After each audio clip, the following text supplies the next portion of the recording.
Vice master के हिसाब से हालात इतने ज्यादा बेकाबू हो चुके थे कि कुछ सिटीज का बलिदान होना तय था। उसे अब लोगों की जान से कोई फर्क नहीं पड़ रहा था। उधर लॉन्गजंग सिटी के बेस क्षेत्र में हजारों रेजिडेंट्स लंबी लाइन में खड़े थे। सबकी बस एक ही ख्वाहिश थी, किसी तरह इस शहर से बाहर निकल जाना। कुछ लोग तो इतने डरे हुए थे कि उन्होंने खुद ही बाहर निकलकर अपनी किस्मत आजमाने का फैसला कर लिया। उन्हें लग रहा था कि शायद शहर छोड़ने पर उनके जिंदा बचने के चांसेस ज्यादा होंगे। लेकिन तभी एक समझदार आदमी आगे आया। उसने गुस्से में कहा, सरकार पर भरोसा करने से बेहतर है कि हम सूपिंग पर भरोसा करें, क्योंकि वही इंसान है जो सबसे खतरनाक बीस्ट्स को मार रहा है। लेकिन लोगों की हालत अब टूट चुकी थी। उनकी आंखों के सामने उनके अपने लोग मर चुके थे, परिवार बिखर चुके थे और उम्मीद नाम की चीज खत्म हो चुकी थी। अब उन्हें सूपिंग की बातों से भी फर्क नहीं पड़ रहा था। उनके लिए अपने परिवार की जिंदगी को दांव पर लगाना कोई समझदारी नहीं थी। लेकिन हर इंसान की अपनी सोच होती है। ऊपर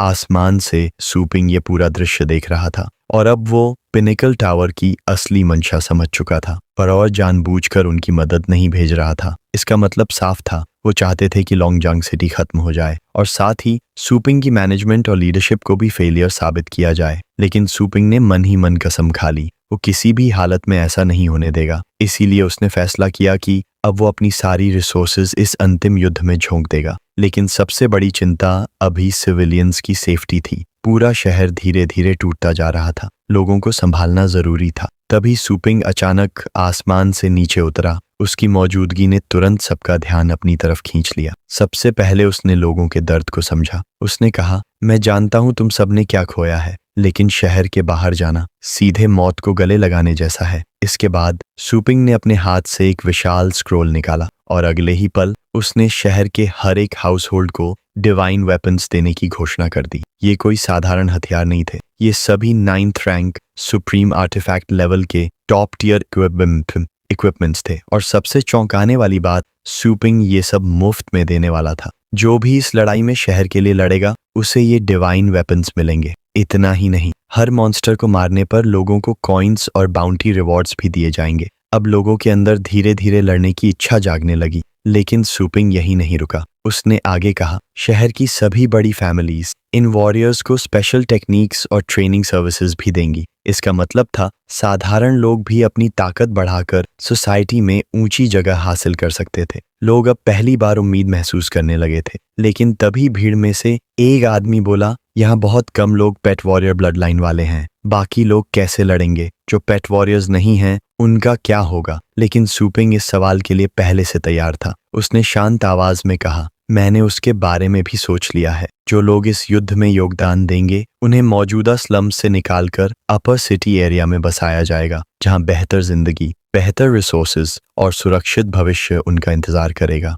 जहां वो अभी रहते हैं वहां से उन्हें अपर सिटी एरिया में शिफ्ट किया जाएगा और शहर की हर बड़ी फैमिली उनकी जिंदगी बेहतर बनाने में मदद करेगी। उन्हें रहने की जगह, जरूरी सामान, रिसोर्सेज और कई स्पेशल सर्विसेज भी दी जाएंगी। सूपिंग के लिए वहां मौजूद हर एक इंसान की जिंदगी मायने रखती थी। इसीलिए उसने सबको भरोसा रखने और शहर में डटे रहने के लिए कहा। और हैरानी की बात यह थी कि उसकी बातें सच में लोगों के दिल तक पहुंच गईं। कुछ देर पहले तक जो लोग डर के मारे भागना चाहते थे, अब वही लोग शहर के लिए जान देने को तैयार हो गए थे। यहाँ तक कि सूपिंग के दोस्त भी उसकी पर्सुएसिव एबिलिटी देखकर हैरान रह गए। लेकिन असली समस्या अब भी बाकी थी। अगर ये सब बच गए तो सूपिंग को अपने किए हुए ढेर सारे प्रॉमिसेस भी पूरे करने पड़ेंगे। फिर भी ये आखिरी वक्त में बनाई गई ऐसी स्ट्रैटेजी थी जो लोगों को लड़ने की वजह दे सकती थी, क्योंकि इस हालत में निराश लोगों को मनाने का कोई दूसरा तरीका था ही नहीं। इसके बाद सूपिंग वापस लौटा और बोला, अब हमें सिर्फ मोरल चाहिए और जब बीस्ट टाइड आएगी तो हम पूरी ताकत से लड़ेंगे। उसकी स्ट्रैटेजी काफी शानदार थी। वो अलग अलग बैटल जोन्स और शॉप्स के बीच तेजी से घूमकर बड़े मॉन्स्टर्स को खत्म करेगा, जबकि छोटे मॉन्स्टर्स को संभालने का काम बाकी लोग करेंगे। इस तरह हर एंगल से डिफेंस मजबूत हो रहा था। लेकिन तभी सूपिंग के बैंड डिवाइस पर अचानक एक इमरजेंसी नोटिफिकेशन आया। उसके चेहरे का डर देखकर बाकी लोग भी घबरा गए, क्योंकि लॉन्गजंग बेस पहले ही ब्रीच हो चुका था। वहां से तुरंत रेस्क्यू की गुहार लगाई जा रही थी। उधर वाइस मास्टर और उसके साथी शहर छोड़कर भागने लगे और पीछे मरते हुए लोग उनसे अपनी जान बचाने की भीख मांग रहे थे। लेकिन पिनेकल टावर के रिप्रेजेंटेटिव्स बिना पीछे देखे आगे बढ़ते गए। उन्हें लोगों की जान से ज्यादा अपने ट्रेजर्स की चिंता थी। इसी डर से उन्होंने आगे मौजूद और भी खतरनाक मॉन्स्टर को टारगेट करने से मना कर दिया। वो मॉन्स्टर था एक भयानक डेमोनिक सर्बरस। उधर यंग सिटी में डाउजुन को खबर मिली कि पिनिकल टावर के रैंकर्स शहर छोड़कर भाग चुके हैं। वो कमीने शुरू से उनकी मदद करने ही नहीं आए थे। डाउजुन अब अपनी आखिरी ताकत पर खड़ा था और बस अपने सेवियर के आने का इंतजार कर रहा था। तभी अचानक उसके दोस्त पर सर्बरस ने हमला कर दिया। डाउ तुरंत आगे कूदा और उसने खुद हमला रोक लिया, लेकिन अगले ही पल वो भयानक क्रीचर उसे मारने ही वाला था कि तभी आसमान से एक जबरदस्त शक्ति उतरी। एक विशाल एस्ट्रल स्वॉर्ड स्ट्राइक ने पूरे बैटलफील्ड को चीर कर रख दिया। सैकड़ों मॉन्स्टर्स एक ही पल में खत्म हो गए। डाउ के चेहरे पर तुरंत खुशी आ गई, क्योंकि जिसका वो इंतजार कर रहा था वो आखिरकार आ चुका था। वहां खड़ा था लिल स्केली अपने शानदार रूप में और उसके साथ खुद सूपिंग। सूपिंग ने तुरंत डाउजुन से पूछा, पिनिकल टावर के लोग कहाँ गए हैं? तब उसे पता चला कि वो सारे कमीने वाइस मास्टर के साथ शहर छोड़कर भाग चुके हैं। वाइस मास्टर और उसके लोग अपनी जान बचाकर भाग चुके थे, लेकिन सूपिंग को अब उनकी परवाह नहीं थी। उसका पूरा ध्यान सिर्फ सिविलियंस की सेफ्टी पर था। उसने तय कर लिया था, सबसे पहले इन मॉन्स्टर्स का अंत करना जरूरी है। अगले ही पल सूपिंग सीधे बैटलफील्ड में उतर गया। उसने अपने हाथ से एक भयानक एस्ट्रल एनर्जी वेव छोड़ी, बूम, और सामने मौजूद मॉन्स्टर्स की पूरी हॉर्ड हवा में उछलकर बिखर गई। यहाँ तक कि डाउजुन के साथी भी उसकी ताकत देखकर दंग रह गए। इस वक्त पूरा शहर सिर्फ एक इंसान की वजह से जिंदा था, और वो था सूपिंग। वो लगातार मॉन्स्टर्स को खत्म करता जा रहा था, लेकिन तभी अचानक एक अजीब सा नूडल मॉन्स्टर गुस्से में दहाड़ता हुआ सामने आया और उसने एक पूरी बिल्डिंग को पल भर में तबाह कर दिया। असल में वो क्रीचर कोई साधारण मॉन्स्टर नहीं था। वो एक विशाल बीस्ट किंग था, जो देखने में ऐसे लग रहा था जैसे कई सालों से उलझे हुए हरे बालों का पहाड़ हो। उसकी बॉडी काउंटलेस बेलों और बालों जैसी वाइन्स से ढकी हुई थी, और उसकी रोर इतनी भयानक थी कि बैटलफील्ड में मौजूद हर इंसान डर से कांप उठा। लेकिन सूपिंग ने लोगों को प्रभावित होने नहीं दिया। उसने तुरंत लिल स्केली को हमला करने का आदेश दिया। लिल स्केली ने अपनी टेरिफाइंग स्वॉर्ड स्ट्राइक छोड़ी, लेकिन हैरानी की बात, उसकी एस्ट्रल वेव उस बीस्ट किंग की ड्यूरेबिलिटी के सामने टूट गई। उल्टा लिल स्केली खुद उसकी वाइन्स में जकड़ लिया गया। तभी सूपिंग का ड्रैगन पेट भी लड़ाई में कूद पड़ा। उसने एक भयानक ड्रैकोनिक फ्लेम स्ट्राइक छोड़ा, लेकिन वो हमला भी क्रीचर की वाइन्स ने आसानी से रोक लिया, और अगले ही पल उस मॉन्स्टर ने अपनी विशाल नूडल जैसी टेंटिकल घुमाकर ड्रैगन को सीधे चेहरे पर दे मारा। अब सूपिंग समझ चुका था, उसके पेट्स अकेले इस लेवल के एनिमी को हैंडल नहीं कर सकते, इसलिए वो खुद बैटलफील्ड में कूद पड़ा। सबसे पहले उसने अपने दोनों पेट्स को आजाद कराया और फिर उनके साथ फ्यूजन कर लिया। डबल फ्यूजन होते ही सूपिंग फिर से उस मैजेस्टिक आर्मर्ड फॉर्म में दिखाई दिया। उसकी पूरी बॉडी एस्ट्रल आर्मर से चमकने लगी और उसकी ऑरा इतनी खतरनाक थी कि पूरा बैटलफील्ड कांप उठा। अगले ही पल उसने काउंटलेस एस्ट्रल मिसाइल्स छोड़े। बूम बूम बूम, लगातार एक्सप्लोजन्स ने पूरे बीस्ट किंग को घेर लिया। भयानक फ्लेम्स उसकी पूरी बॉडी पर फैल गईं और क्रीचर का शरीर जलकर काला पड़ने लगा। लेकिन हैरानी की बात, वो मॉन्स्टर अब पहले से भी ज्यादा डरावना दिख रहा था। वो हरे बालों का दैत्य मरने को तैयार ही नहीं था। उल्टा उसने आसपास मौजूद दूसरे मॉन्स्टर्स पर हमला करना शुरू कर दिया। वो उनकी लाइफ फोर्स एब्जॉर्ब कर रहा था और स्टार पावर निगलकर खुद को हील कर रहा था। यहाँ तक कि एम्परर फ्लेम्स भी उसे पूरी तरह खत्म नहीं कर पा रही थी। तभी सूपिंग अचानक आसमान में उछला और पूरी ताकत से नीचे वार किया। उसने अपना भयानक attack demon suppressing fist activate कर दिया। ये हमला पहले से कहीं ज्यादा शक्तिशाली था। पूरा बीस्ट किंग उस अटैक में समा गया और उसकी फ्लैश तक जलने लगी। ग्रीन ब्लड हर तरफ फैल गया और तभी उस क्रीचर की बॉडी के अंदर छिपे हुए लोग बाहर दिखाई देने लगे। सबकी आंखें हैरानी से फैल गईं, क्योंकि वो लोग और कोई नहीं बल्कि वाइस टावर मास्टर और पिनिकल टावर के मेंबर्स थे, जो अंदर फंसे हुए मर्सी की भीख मांग रहे थे। अब हर कोई शॉक में था। आखिर ये लोग उस मॉन्स्टर के अंदर पहुंचे कैसे? सब लोग हैरान थे कि आखिर ये लोग उस मॉन्स्टर के अंदर पहुंचे कैसे, लेकिन सूपिंग बस ठंडी नजरों से वाइस मास्टर को देख रहा था। फिर उसने ताना मारते हुए कहा, तुम हमेशा अपनी जान बचाकर भागने की कोशिश करते रहे और आखिर में कार्मा ने तुम्हें यहीं लाकर पटक दिया। सूपिंग के साथियों को शक हुआ कि शायद शहर से भागते वक्त इसी क्रीचर ने वाइस मास्टर और उसके आदमियों पर हमला कर दिया होगा। कम से कम अच्छी बात यह थी कि वो अभी तक जिंदा थे। वाइस मास्टर अब शर्मनाक हालत में सूपिंग से अपनी जान की भीख मांग रहा था। उसने जल्दी जल्दी कहा, मैं वॉइड केव रेल्म तक पहुंच चुका हूं। अगर तुम हमें बचा लो तो हम सब मिलकर बीस्ट हॉर्ड से लड़ने में तुम्हारी मदद करेंगे। लेकिन सूपिंग ने उसकी बातों पर कोई ध्यान नहीं दिया। अपने ट्रांसफॉर्मेशन को हटाकर वो सीधे डाउजन की तरफ मुड़ा और पूछा, इन लोगों ने इन्वेजन के दौरान आखिर किया क्या था? डाउजन ने बिना डरे पूरी सच्चाई बता दी। उसने कहा, शुरुआती प्लान ये था कि सभी मिलकर मॉन्स्टर्स को खत्म करेंगे और शुरुआत में वाइस मास्टर भी इस प्लान से सहमत था, लेकिन डेप्यूटी मास्टर अपनी मदद के बदले भारी पेमेंट मांग रहा था और आखिर में उस कमीने ने लड़ाई में मदद तक नहीं की। उसने पूरा काम बीस्ट टेमर्स पर छोड़ दिया और जैसे ही हालात खतरनाक हुए वो डर कर भाग गया। डाउजन ने आगे बताया, उस मॉन्स्टर की एब्जॉर्प्शन एबिलिटी बेहद डरावनी है। वो लगातार बीस्ट टेमर्स को निगल रहा था। इसी वजह से वाइस मास्टर डर कर भागना चाहता था। ये सुनते ही वाइस मास्टर और उसके साथी तुरंत डिफेंसिव होने लगे। उन्होंने कहा, नहीं, डाउजन झूठ बोल रहा है, हम गलत नहीं थे। लेकिन अब सूपिंग का गुस्सा अपनी हद पार कर चुका था। इन लोगों ने पहले शहर की दौलत लूटने की कोशिश की और जब लोगों को उनकी सबसे ज्यादा जरूरत थी तब ये भाग गए। सूपिंग ने ठंडे स्वर में कहा, तुम लोग सिर्फ डिजर्टर्स हो और डिजर्टर्स का सिर्फ एक अंजाम होता है। ये सुनते ही वाइस मास्टर घबराकर गिड़गिड़ाने लगा। उसने कहा, मैं मानता हूँ मुझसे गलती हुई, लेकिन अगर तुम हमें बचा लो तो मैं भारी रिवॉर्ड्स दूंगा। डाउजन ने धीरे से कहा, आमतौर पर डिजर्टर्स को मौके पर ही एग्जीक्यूट कर दिया जाता है, लेकिन अगर 4 लेजेंडरी रैंकर्स को मार दिया गया तो हमारी ताकत कम हो सकती है। लेकिन सूपिंग को इसकी परवाह नहीं थी। उसने ठंडी मुस्कान के साथ कहा, कभी कभी मरे हुए लोग जिंदा लोगों से ज्यादा काम आते हैं। अगले ही पल उसने लिल स्केली को अंतिम वार करने का आदेश दिया, लेकिन इससे पहले कि हमला हो पाता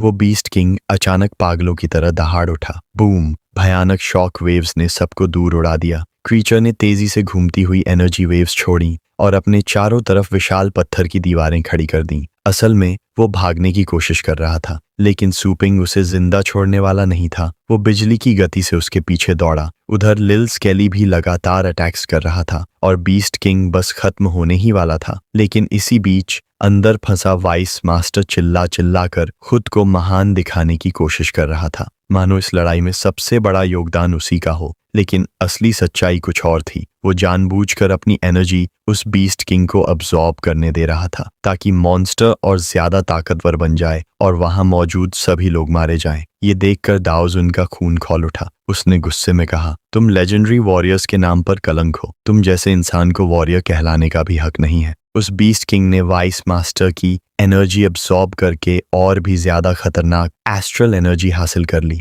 और अगले ही पल उसका पूरा शरीर इवॉल्व होने लगा। अब वो पहले से भी ज्यादा डरावना और शक्तिशाली दिख रहा था। उसकी काउंटलेस वाइन्स पर विशाल स्पाइक्स उगाए जो किसी भी इंसान को पल भर में चीर सकते थे। लेकिन सूपिंग की ऑरा अब इतनी टेरिफाइंग हो चुकी थी कि उसकी मौजूदगी ही पूरे बैटलफील्ड पर साया डाल रही थी। डाउजन और बाकी वॉरियर्स समझ ही नहीं पा रहे थे कि आखिर ये कैसी शक्ति है। अचानक पूरा आसमान अंधेरे में डूब गया। क्षितिज के पार से बस 2 चमकती हुई आंखें दिखाई दे रही थीं, जो सबको घूर रही थीं। वाइस मास्टर घबराकर बोला, क्या ये कोई बैरियर है? और सच कहें तो ये बिल्कुल किसी डोमेन एक्सपेंशन जैसा लग रहा था। लेकिन अगला पल उससे भी ज्यादा भयानक था। लिल स्केली बिजली की गति से आगे बढ़ा और उसने बीस्ट किंग की वाइन्स को एक एक करके काट डाला। फ्लैश! फिर उसकी दोनों टांगें भी अलग कर दी। वो विशाल क्रीचर सीधे घुटनों पर गिर पड़ा, पूरी तरह इमोबिलाइज होकर। वाइस मास्टर शॉक में था। उसे समझ ही नहीं आ रहा था कि बीस्ट किंग पलटकर हमला क्यों नहीं कर रहा। लेकिन इससे पहले कि वो कुछ समझ पाता,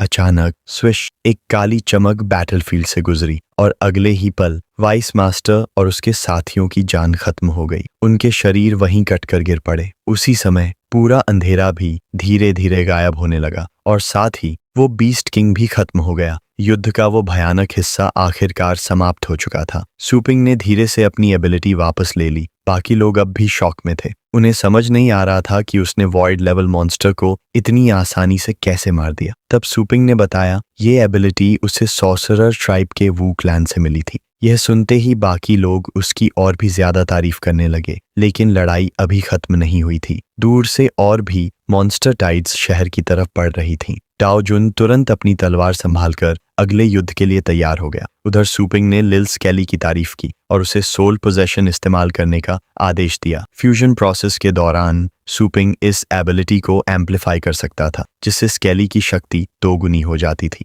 शुरुआत में लिल स्केली सिर्फ एक कॉर्प्स को कंट्रोल कर सकता था, लेकिन अब वो एक साथ 2 कॉर्प्सेस तक संभाल सकता था। और अगर सुपिंग अपनी बूस्ट एबिलिटी इस्तेमाल करे तो वो 4 कॉर्प्सेस तक कंट्रोल कर सकता था, जिसमें वाइस मास्टर का शरीर भी शामिल था। सबसे पहले उसने एक भयानक ग्रिम रीपर स्पिरिट को समन किया। बाकी वॉरियर्स ये देखकर दंग रह गए। फिर उस डार्क स्पिरिट ने अपनी पपेट्री टेक्निक एक्टिवेट की और जबरदस्ती वाइस मास्टर की सोल को बाहर खींच लिया। वाइस मास्टर चीखते हुए बोला, मरने के बाद भी तुम मुझे चैन से नहीं रहने दोगे। लेकिन ग्रिम रीपर बस ठंडी हंसी हंसता रहा। उसने उन सोल्स का मजाक उड़ाते हुए कहा, तुम जैसे लोग गोस्ट बनने का सपना भी कैसे देख सकते हो। अगले ही पल चारों लेजेंडरी वॉरियर्स की सोल्स पूरी तरह कंट्रोल में आ गईं। अब वो इंसान नहीं रहे थे, बल्कि ह्यूमैनिटी और सुपिंग के लिए लड़ने वाली पपेट्स बन चुके थे, और वो तब तक लड़ते रहेंगे जब तक उनके शरीर पूरी तरह नष्ट नहीं हो जाते। उधर मॉन्स्टर टाइड्स फिर से शहर को निगलने आगे बढ़ रही थीं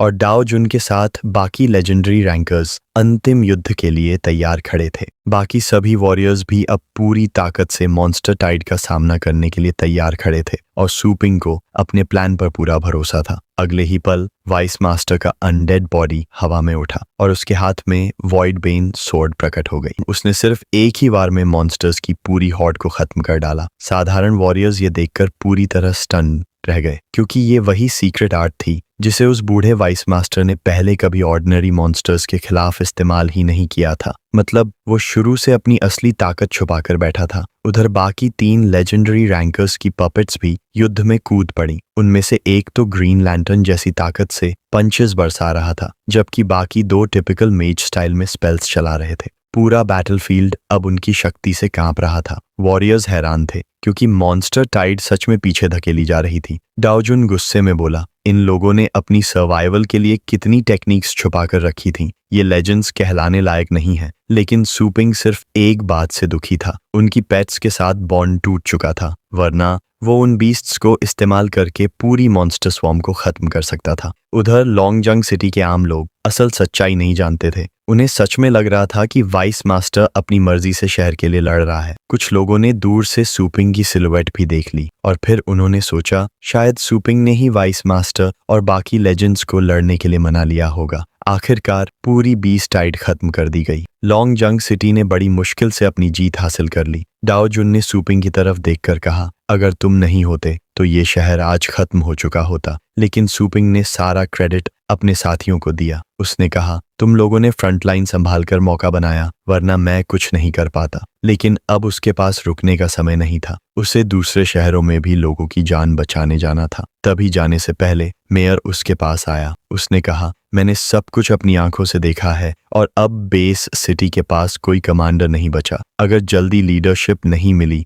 तो शहर फिर केओस में डूब जाएगा। सुपिंग ने बिना देर किए डाओ जुन को नया लीडर अपॉइंट कर दिया, लेकिन डाओ जुन तुरंत पीछे हट गया। उसने कहा, मैं कोई पावरफुल रैंकर नहीं हूं, मैं ये जिम्मेदारी कैसे संभालूंगा। तभी सुपिंग आगे बढ़ा और उसने चारों लेजेंडरी रैंकर्स के बॉडीज से एस्ट्रल फोर्स खींच ली। साथ ही उनकी स्टोरेज रिंग्स भी अपने पास ले ली। उन रिंग्स के अंदर एंडलेस ट्रेजर्स भरे हुए थे, जो शहर की मदद के लिए बेहद जरूरी थे। इसके बाद सुपिंग ने वो चारों पपेट वॉरियर्स भी डाओ जुन के हवाले कर दिए, ताकि अगर फिर कोई बीस्ट हॉर्ड निम्मे आमे तो शहर खुद की रक्षा कर सके। अब डाओ जुन के हाथ में सिर्फ लीडरशिप नहीं, बल्कि पूरे शहर की उम्मीद थी। उसने रिंग्स को मजबूती से पकड़ा और शहर की रक्षा करने की जिम्मेदारी स्वीकार कर ली। लेकिन मेयर अब भी हैरान था। उसने पूछा, सुपिंग, तुम इतनी आसानी से ये सारी ताकत और ट्रेजर्स किसी और को क्यों दे रहे हो?